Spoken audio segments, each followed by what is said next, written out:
JailbreakMecom version 3 brings wireless and simple jailbreaks for all of us mortals. The Wall Street Journal seems to have another controlled leak of the iPhone 5, and 15 million iPhone 5s have already been ordered for production. All this and more coming up right now.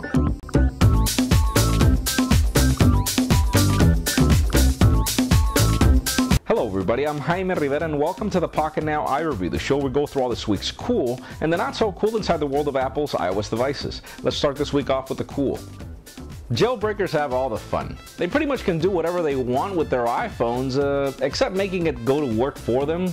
Pretty much all you can do is install whatever you want from Cydia and make it do things that currently Apple doesn't want it to do.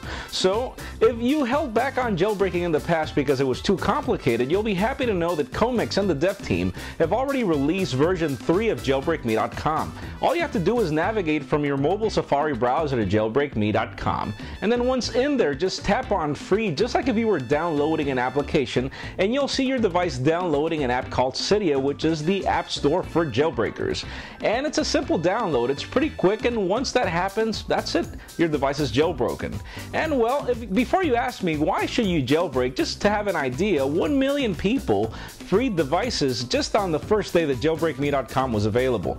It works currently for the iPhone 4, the 3GS, the iPod Touch 3rd and 4th generation, and the iPad, and yes, even the iPad 2 if you're rocking iOS 4.3.3. And well, applications like, for example, Swipe, the keyboard that's so famous on Android, work for jailbreakers only, so why not? You're not really losing anything. Let's face it, Apple uses the Wall Street Journal for their controlled leaks. Every time they do so, their stocks skyrocket, and just as the case where Apple's stock is currently climbing more than 20 points because the Wall Street Journal is reporting that the next generation iPhone 5 will bring a radically new design. It'll be thinner and lighter, which comes in conflict with current rumors that it'll be similar to the iPhone 4. Aside from that, it'll bring an 8-megapixel camera and also bring that dual Qualcomm chip that'll allow CDMA and GSM services within the same device. So we can expect the next generation device to work on all carriers pretty much. Not really sure what to expect for T-Mobile, but aside from that, well, rumors have it that Apple will be releasing the next generation device in September. That does line up with rumors. Now, what's interesting is that Apple's rumors also have it that it'll can the iPod Touch and bring a cheaper iPhone. Now, other rumors out there have it that Apple's working on a cheaper iPhone that only works through 3G and allows voice over IP calls. So it's really interesting to see what Apple will do with the next generation iPhone and if a cheaper iPhone will also make it. Again, Wall Street Journal reports are almost confirmed, so we'll see what happens. And well, to top rumor mill off, Apple's already ordered 15 million iPhones to be manufactured by Pegatron, not Megatron. Pegatron, which is the same manufacturer that built the Verizon iPhones for a September release. Interesting to see that 15 million iPhones will be manufactured only by one company, because you know Apple also uses Foxconn, so I wonder how many iPhones is Apple planning to produce for their September release. It's really interesting to see what we can expect from here on, because Apple's been behaving really weird lately. AT&T is currently conducting a survey to customers asking them whether they want a slide-out keyboard on the next generation iPhone. Really weird. And aside from that, it seems that Apple's also filing a patent for a stylus, even though Steve Jobs even claimed in Macworld 2007 that nobody wants a stylus. You had a point, Steve, but it's really, you know, sometimes you really need it for things like an iPad on certain applications for notes, so we'll see what happens in the end with these rumors.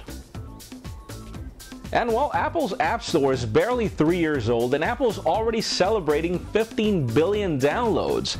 Interesting to see that 400,000 applications are already being offered for the iPhone, 100,000 applications for the iPad, and well, currently the App Store works in 90 countries and serves more than 200 million iOS devices. Really interesting. Congratulations, Apple, on this new milestone, and well, $2.5 billion have already been paid to developers, so you can see why there's so much frenzy over iOS devices, especially by developers. I mean, that's where they're making money. Not the same case in the past. I mean, the App Store is really not a groundbreaker. It already existed in the past, but I guess Apple's the one that's really been able to pull it off smartly.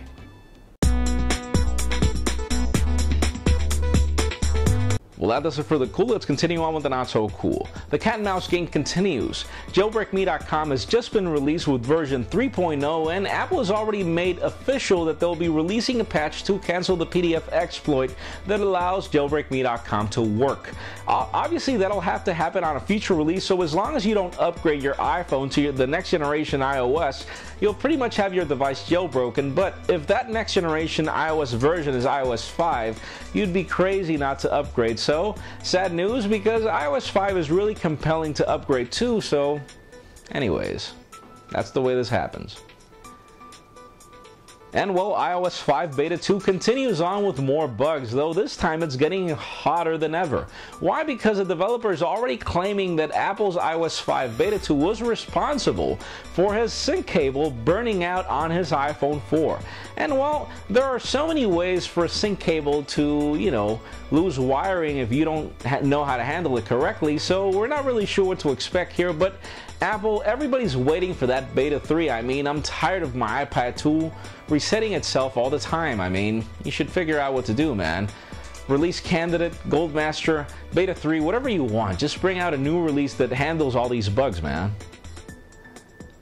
That's it for today's show. Thank you very much for watching. I'm Jaime Rivera. Remember to give us a thumbs up if you like what you saw. That's it for now.